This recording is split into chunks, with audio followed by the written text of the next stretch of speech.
straps. Oxygen is flowing even if the bag does not inflate. Put your mask on before helping others.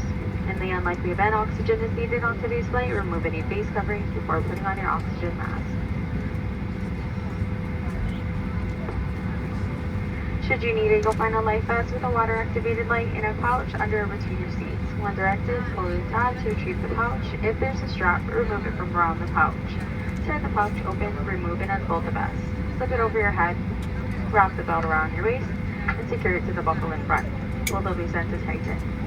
Just before leaving the aircraft, inflate the vest by pulling down sharply on the red tab or by pulling into the tube. This aircraft also has infant life vests, which will be distributed if necessary. Smoking, vaping, or using e-cigarettes or smokeless tobacco is not allowed on this aircraft.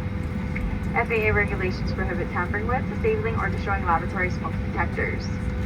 U.S. law also requires passengers to comply with flight signs and crew member instructions. We'll be taking off soon.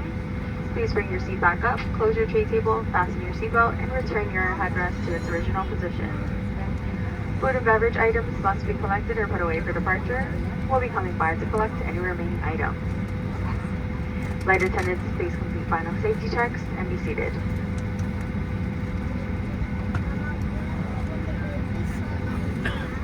Once again, thanks for flying with us. I'll be back with more details about today's 5-hour and 22-minute flight once we're in the air.